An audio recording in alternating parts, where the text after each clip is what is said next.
오늘 우리가 함께 묵상할 하나님의 말씀은 열왕기하 14장 말씀입니다. 말씀 봉독은 8절에서 16절까지 하겠습니다.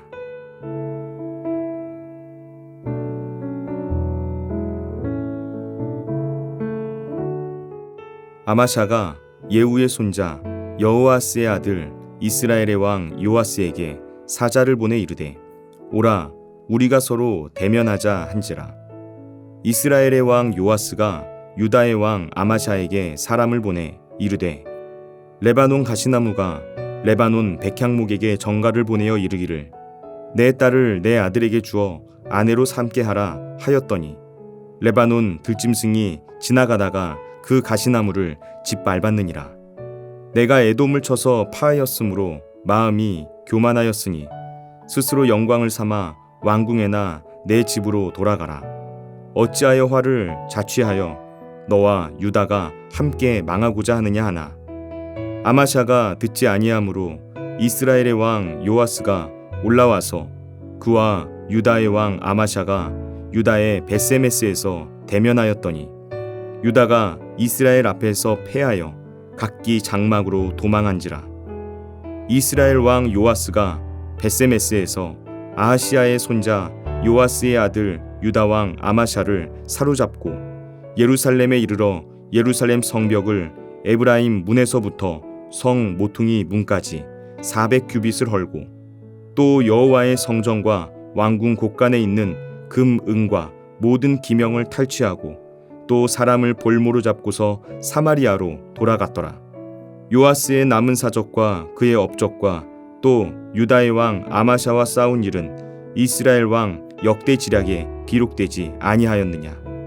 요아스가 그의 조상들과 함께 잠에 이스라엘 왕들과 사마리아에 함께 장사되고 그의 아들 여로보암이 대신하여 왕이 되니라.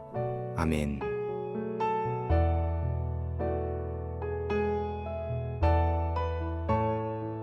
북이스라엘이 안정기에 접어들고 있던 때에 남유다에는 아마샤가 왕위에 오르게 됩니다. 아마샤는 25세의 나이에 왕위에 올라서 29년 동안 나라를 통치한 인물인데요. 열왕기하 14장 3절에서 4절까지 말씀을 보시면 남유다의 왕 아마샤에 대한 평가가 나옵니다.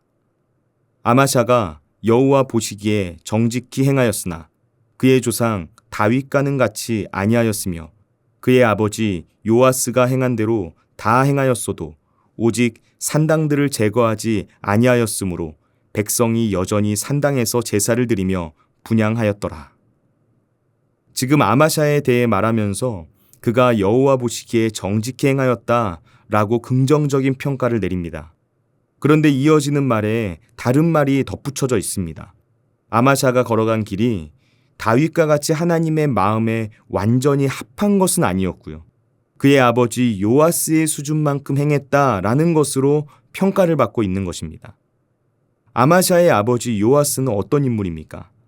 여호와의 말씀대로 행했지만 산당들을 없애지 않은 아쉬움이 남아 있었던 왕이었습니다. 그런데 그 아들 아마샤도 아버지 요아스가 했던 것처럼 남유다 곳곳에 있는 산당들을 제거하지 않았다라는 것입니다. 여러분, 당시의 산당은 이스라엘 곳곳 높은 산지에 널리 분포해 있었습니다. 백성들은 그 산당에서 하나님을 예배하기도 했지만 동시에 각종 이방신들에게 제사를 드리고 분향을 하기도 했었습니다.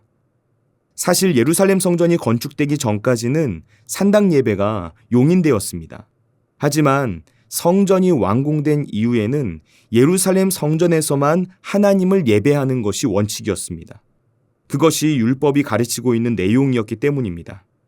그런데 성전이 지어진 이후에도 이런 산당들을 완전히 제거하지 않았던 것입니다.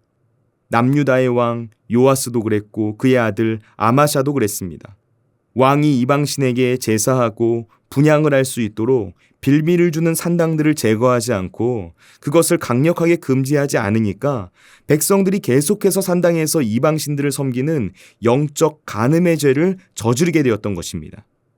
이것이 당시 남유다의 영적인 현실이었습니다.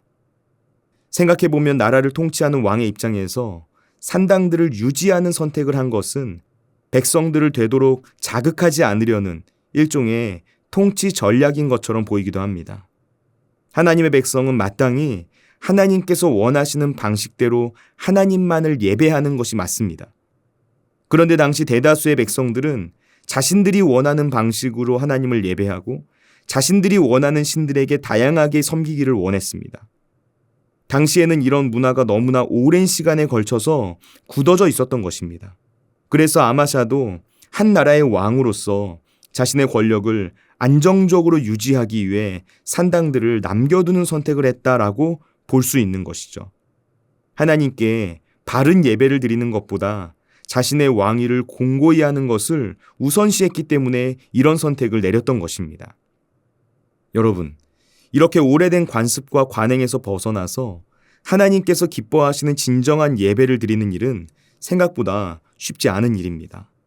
왜냐하면 여기에는 반드시 선택의 문제가 개입되기 때문입니다.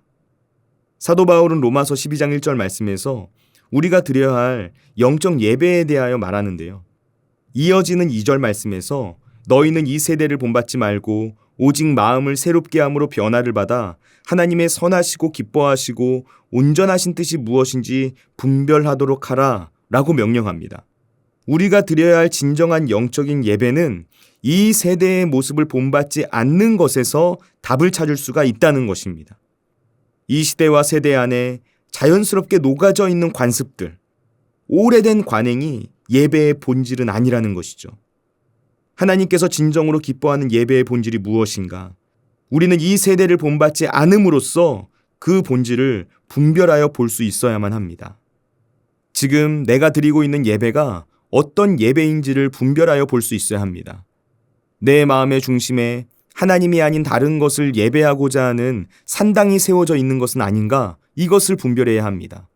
내 삶의 작은 선택과 오늘 하루를 살아가는 수많은 시간 속에서 온갖 산당들을 세워놓고 내가 원하는 방식대로 내가 하고 싶은 대로 우상을 향해 예배를 드리고 있는 것은 아닌지 볼 수 있어야 합니다.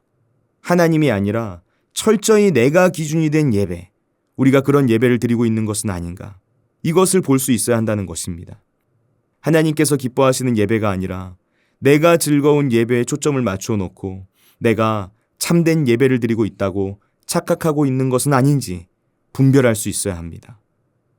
오늘 본문을 보면 아마샤에게서 발견할 수 있는 또 다른 아쉬운 점이 있습니다.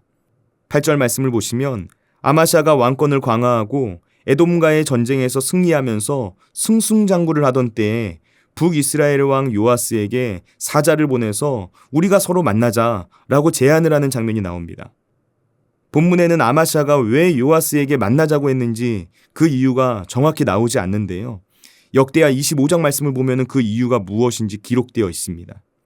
유다군이 에돔을 공격할 때 10만 명의 북이스라엘 군사를 용병으로 고용했습니다. 그런데 아마샤가 전쟁을 하기 전에 그 용병들을 돌려보낸 것입니다. 그러자 용병들이 격분하기 시작한 것이죠. 용병은 전쟁으로 돈을 버는 사람들인데 자신들이 돈을 벌 수 있는 기회를 잃어버렸다는 생각에 화가 나서 많은 유다 성읍들을 약탈하고 사람들을 죽이기까지 했던 것입니다. 아마샤가 이 일들에 대해서 보고를 받았을 거예요. 그래서 북이스라엘에 전령을 보낸 것이죠. 어떻게 보면 이 전령의 내용은 북이스라엘을 향한 남유다의 선전포고와도 같은 것이었습니다. 여러분, 당시 남유다의 아마샤는 에돔과의 전쟁에서 큰 승리를 거둔 상황이었어요. 기고만장해졌을 것입니다. 자신감이 넘쳤을 거예요. 그래서 북이스라엘에도 도전장을 내민 것입니다. 그런데 여기에 대한 북이스라엘의 왕 요아스의 반응은 어떻습니까? 요아스는 레바논의 백향목과 가시나무의 비유를 들어서 이 만남을 거절합니다. 레바논의 백향목은 당시 고대 근동에서 가장 값비싼 목재였습니다. 반면에 가시나무는 아무런 가치가 없는 나무였죠. 그런데 가시나무가 백향목에게 결혼을 하자라고 한다니 지금 아마샤가 주제 파악을 못하고 있구나 이 말을 한 것입니다. 실제로 당시 요아스가 다스리고 있는 북이스라엘은 아람과 싸워서 이길 정도로 힘이 강했습니다.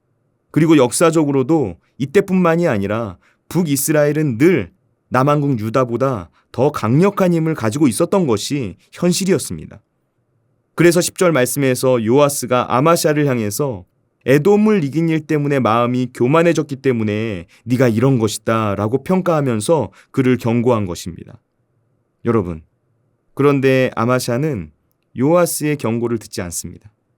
지금 자신이 경험한 승리가 모두 다 자기의 힘으로 이긴 것이라고 자만에 빠져서 전쟁을 감행합니다.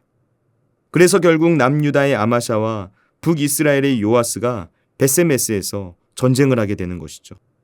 그리고 이 전쟁에서 남유다의 아마샤가 철저하게 패배하고 맙니다. 예루살렘 성벽이 허물어졌고요. 성전과 왕궁 곳간의 금은과 모든 기명이 탈취를 당합니다. 무고한 유다 백성들이 볼모로 잡혀가게 되었습니다. 어제의 큰 승리의 환호가 하루아침에 수치와 조롱의 신음으로 바뀌게 된 것입니다. 여러분, 어떻게 이런 일이 일어나게 되었습니까? 이 모든 일의 시작이 무엇 때문입니까? 유다 왕의 교만 때문이었습니다. 작은 승리를 경험하고 오만함에 빠져버린 것이 문제였습니다. 작은 승리에 도취해서 우쭐거리는 마음, 그 교만과 오만함이 무모한 선택을 하게 하는 결과를 낳게 된 것입니다. 우리는 교만함과 오만함에 빠지지 않기 위해서 깨어 있어야만 합니다. 좌로나 우로나 치우치지 않고 말씀 앞에 깨어서 나 자신의 모습을 볼 수 있도록 경건의 연습을 지속해야만 합니다. 성령 안에서 부어지는 영적인 분별력을 가지고 나의 영적 상태가 위험한 것은 아닌지 이것을 간파할 수 있어야 합니다. 죄는 우리의 눈을 멀어버리게 만듭니다. 하나님의 시각에서 나의 모습이 어떠한지를 보지 못하게 합니다.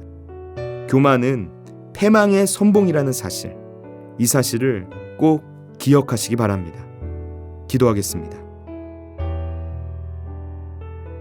우리를 사랑하시는 하나님 아버지, 늘 겸손하게 주님의 음성에 귀를 기울이는 인생 되길 원합니다. 우리 삶의 모든 영역에서 주어지는 승리가 나의 힘과 능력과 지혜에서 비롯된 것이 아님을 깨닫게 하여 주옵소서. 주님께서 부어시는 은혜가 무엇인지를 깨달아서 늘 교만하지 않고 오만하지 않게 서 있을 수 있도록 인도하여 주옵소서. 좌로나 우로나 치우치지 않고 항상 말씀 앞에 깨어서 나 자신의 모습을 볼 수 있기를 원합니다. 경건의 연습을 지속하면서 성령 안에서 부어지는 영적인 분별력을 갖게 되길 원합니다. 주님, 우리의 눈을 멀게 만드는 죄를 멀리하게 하시고 늘 하나님의 시각에서 나의 모습이 어떠한지를 볼 수 있도록 우리의 눈을 열어 주옵소서. 오늘도 우리와 함께 하시는 예수님의 이름으로 기도드립니다. 아멘. 하늘에 계신 우리 아버지, 아버지의 이름을 거룩하게 하시며 아버지의 나라가 오게 하시며 아버지의 뜻이 하늘에서와 같이 땅에서도 이루어지게 하소서. 오늘 우리에게 일용할 양식을 주시고 우리가 우리에게 잘못한 사람을 용서하여 준 것 같이 우리 죄를 용서하여 주시고 우리를 시험에 빠지지 않게 하시고 악에서 구하소서. 나라와 권능과 영광이 영원히 아버지의 것입니다. 아멘.